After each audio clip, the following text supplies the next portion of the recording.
कर्नाटक में बम्पर जीत के बाद भी कांग्रेस अभी तक सीएम का चेहरा तय नहीं कर पाई है। बेंगलुरु गए 3 पर्यवेक्षकों ने कांग्रेस अध्यक्ष मल्लिकार्जुन खड़गे को अपनी रिपोर्ट सौंप दी है। रिपोर्ट सौंपे जाने के बाद खड़गे के घर पे मीटिंग भी हुई, लेकिन कोई फैसला नहीं हो सका है। अब आज मल्लिकार्जुन खड़गे कर्नाटक के सीएम के नाम का ऐलान कर सकते हैं, तो वहीं कर्नाटक कांग्रेस के अध्यक्ष और सीएम के रेस के उम्मीदवार डीके शिव कुमार आज दिल्ली आ सकते हैं। कर्नाटक में भाजपा की हार के बाद से भारतीय राजनीति में काफी कुछ बदल रहा है। कल तक कांग्रेस के साथ नहीं जाने वाला दावा करने वाली बंगाल की सत्तारूढ़ तृणमूल कांग्रेस की प्रमुख और बंगाल की मुख्यमंत्री ममता बनर्जी के सुर भी बदल गए हैं। उन्होंने कहा है कि कांग्रेस लोकसभा की 200 सीटों पर लड़े तो हम समर्थन को तैयार है। वहीं कांग्रेस ने पश्चिम बंगाल की मुख्यमंत्री ममता बनर्जी का ऑफर ठुकरा दिया है। कांग्रेस के वरिष्ठ नेता अधीर रंजन चौधरी ने ममता बनर्जी के फॉर्मूले को सिरे से खारिज कर दिया है। कर्नाटक में कांग्रेस की जीत के बाद ममता बनर्जी ने अपना मन बदला था। ममता ने कहा था कि वो कांग्रेस के समर्थन कर सकती है, बेशर्तों कांग्रेस भी उन जगहों पर समर्थन कर रहे हैं जहां दूसरी पार्टी मजबूत है। कांग्रेस के नेता अधीर रंजन चौधरी ने ममता के इस ऑफर को सिरे से खारिज कर दिया है और कहा है कि राहुल गांधी की भारत जोड़ो यात्रा के प्रभाव को राष्ट्रीय स्तर पे स्वीकार करने में मुख्यमंत्री की अनिच्छा वास्तव में कांग्रेस के बारे में उनकी वास्तविक धारणा को मान्य करती है।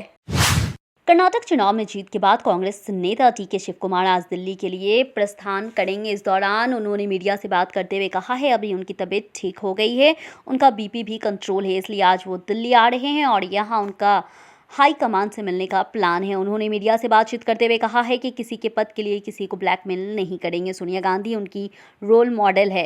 कांग्रेस सभी के लिए परिवार है। हमारा संविधान बहुत ही महत्वपूर्ण है, इसलिए हमें पार्टी के लिए सभी लोगों के हितों की रक्षा करनी होगी।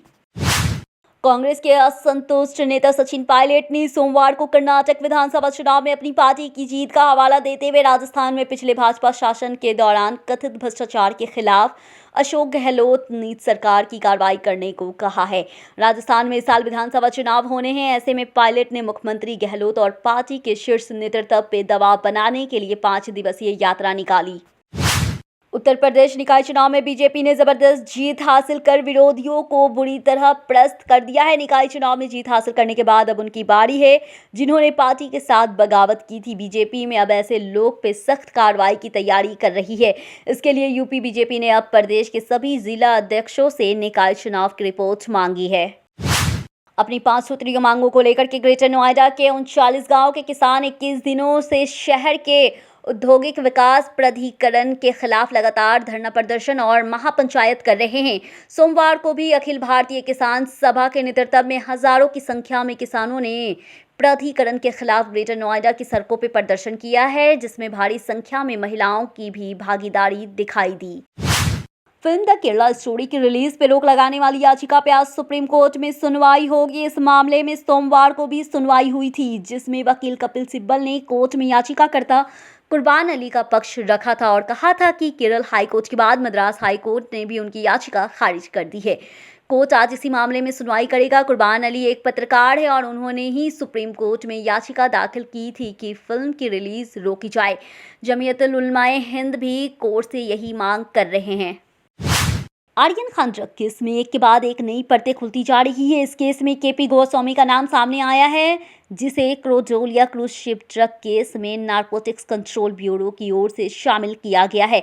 अब इस बात का खुलासा हुआ है कि एनसीबी ऑफिसर समीर वानखेड़े के साथ ही केपी गोस्वामी ने आर्यन खान के परिवार से 25 करोड़ रुपए की जबरन वसूली करने की योजना बनाई थी। आईपीएल सीजन 16 प्लेऑफ की रेस के बेहद रोमांचक हो गई है। सनराइजर्स हैदराबाद और गुजरात टाइटंस के बीच हुए मुकाबले के बाद प्लेऑफ की स्थिति थोड़ी और ज़्यादा क्लियर हो गई है। हैदराबाद के खिलाफ जीत दर्ज करने के बाद गुजरात प्लेऑफ में जगह बनाने वाली पहली टीम अब बन गई है। वहीं हैदराबाद प्लेऑफ की रेस से बाहर हो चुकी है। मुंबई इंडियंस, सीएसके और आरसीबी के लिए प्लेऑफ में पहुंचने की संभावना बच गई है। बात अगर सीएसके की करे तो धोनी की टीम फिलहाल 15 पॉइंट्स के साथ टेबल में दूसरी स्थान पे बनी हुई है। अगर सीएसके अपनी आखिरी मुकाबला जीतने में कामयाब रहती है तो प्लेऑफ में जगह पक्की हो जाएगी। आखिरी मुकाबला हारने की स्थिति में सीएसके को प्लेऑफ का टिकट हासिल करने के लिए दूसरी टीमों पर निर्भर रहना पड़ सकता है। कर्नाटक में बम्पर जीत के बाद भी कांग्रेस अभी तक सीएम का चेहरा तय नहीं कर पाई है। बेंगलुरु गए 3 पर्यवेक्षकों ने कांग्रेस अध्यक्ष मल्लिकार्जुन खड़गे को अपनी रिपोर्ट सौंप दी है। रिपोर्ट सौंपे जाने के बाद खड़गे के घर पे मीटिंग भी हुई, लेकिन कोई फैसला नहीं हो सका है। अब आज मल्लिकार्जुन खड़गे कर्नाटक के सीएम के नाम का ऐलान कर सकते हैं, तो वहीं कर्नाटक कांग्रेस के अध्यक्ष और सीएम के रेस के उम्मीदवार डीके शिव कुमार आज दिल्ली आ सकते हैं। कर्नाटक में भाजपा की हार के बाद से भारतीय राजनीति में काफी कुछ बदल रहा है। कल तक कांग्रेस के साथ नहीं जाने वाला दावा करने वाली बंगाल की सत्तारूढ़ तृणमूल कांग्रेस की प्रमुख और बंगाल की मुख्यमंत्री ममता बनर्जी के सुर भी बदल गए हैं। उन्होंने कहा है कि कांग्रेस लोकसभा की 200 सीटों पर लड़े तो हम समर्थन को तैयार है। वहीं कांग्रेस ने पश्चिम बंगाल की मुख्यमंत्री ममता बनर्जी का ऑफर ठुकरा दिया है। कांग्रेस के वरिष्ठ नेता अधीर रंजन चौधरी ने ममता बनर्जी के फॉर्मूले को सिरे से खारिज कर दिया है। कर्नाटक में कांग्रेस की जीत के बाद ममता बनर्जी ने अपना मन बदला था। ममता ने कहा था कि वो कांग्रेस के समर्थन कर सकती है, बेशर्तों कांग्रेस भी उन जगहों पर समर्थन कर रहे हैं जहां दूसरी पार्टी मजबूत है। कांग्रेस के नेता अधीर रंजन चौधरी ने ममता के इस ऑफर को सिरे से खारिज कर दिया है और कहा है कि राहुल गांधी की भारत जोड़ो यात्रा के प्रभाव को राष्ट्रीय स्तर पे स्वीकार करने में मुख्यमंत्री की अनिच्छा वास्तव में कांग्रेस के बारे में उनकी वास्तविक धारणा को मान्य करती है।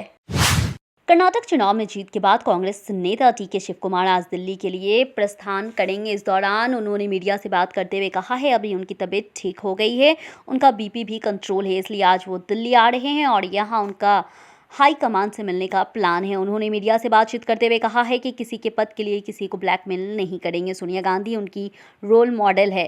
कांग्रेस सभी के लिए परिवार है। हमारा संविधान बहुत ही महत्वपूर्ण है, इसलिए हमें पार्टी के लिए सभी लोगों के हितों की रक्षा करनी होगी। कांग्रेस के असंतुष्ट नेता सचिन पायलट ने सोमवार को कर्नाटक विधानसभा चुनाव में अपनी पार्टी की जीत का हवाला देते हुए राजस्थान में पिछले भाजपा शासन के दौरान कथित भ्रष्टाचार के खिलाफ अशोक गहलोत नीति सरकार की कार्रवाई करने को कहा है। राजस्थान में इस साल विधानसभा चुनाव होने हैं, ऐसे में पायलट ने मुख्यमंत्री गहलोत और पार्टी के शीर्ष नेतृत्व पर दबाव बनाने के लिए 5 दिवसीय यात्रा निकाली। उत्तर प्रदेश निकाय चुनाव में बीजेपी ने जबरदस्त जीत हासिल कर विरोधियों को बुरी तरह परास्त कर दिया है। निकाय चुनाव में जीत हासिल करने के बाद अब उनकी बारी है जिन्होंने पार्टी के साथ बगावत की थी। बीजेपी में अब ऐसे लोग पे सख्त कार्रवाई की तैयारी कर रही है।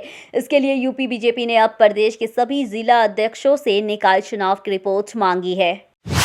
अपनी 5 सूत्रीय मांगों को लेकर के ग्रेटर नोएडा के 39 गांव के किसान 21 दिनों से शहर के औद्योगिक विकास प्राधिकरण के खिलाफ लगातार धरना प्रदर्शन और महापंचायत कर रहे हैं। सोमवार को भी अखिल भारतीय किसान सभा के नेतृत्व में हजारों की संख्या में किसानों ने प्राधिकरण के खिलाफ ग्रेटर नोएडा की सड़कों पर प्रदर्शन किया है, जिसमें भारी संख्या में महिलाओं की भी भागीदारी दिखाई दी। फिल्म द केरला स्टोरी की रिलीज पे रोक लगाने वाली याचिका पे आज सुप्रीम कोर्ट में सुनवाई होगी। इस मामले में सोमवार को भी सुनवाई हुई थी, जिसमें वकील कपिल सिब्बल ने कोर्ट में याचिकाकर्ता कुर्बान अली का पक्ष रखा था और कहा था कि केरल हाईकोर्ट के बाद मद्रास हाईकोर्ट ने भी उनकी याचिका खारिज कर दी है। कोर्ट आज इसी मामले में सुनवाई करेगा। कुर्बान अली एक पत्रकार है और उन्होंने ही सुप्रीम कोर्ट में याचिका दाखिल की थी कि फिल्म की रिलीज रोकी जाए। जमीयतुल उलमाए हिंद भी कोर्ट से यही मांग कर रहे हैं। आर्यन खान ड्रग केस में एक के बाद एक नई परतें खुलती जा रही है। इस केस में केपी गोस्वामी का नाम सामने आया है, जिसे क्रोजोलिया क्रूज शिप ड्रग केस में नारकोटिक्स कंट्रोल ब्यूरो की ओर से शामिल किया गया है।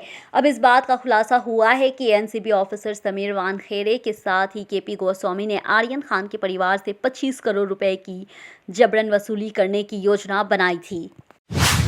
आईपीएल सीजन 16 प्लेऑफ की रेस के बेहद रोमांचक हो गई है। सनराइजर्स हैदराबाद और गुजरात टाइटंस के बीच हुए मुकाबले के बाद प्लेऑफ की स्थिति थोड़ी और ज़्यादा क्लियर हो गई है।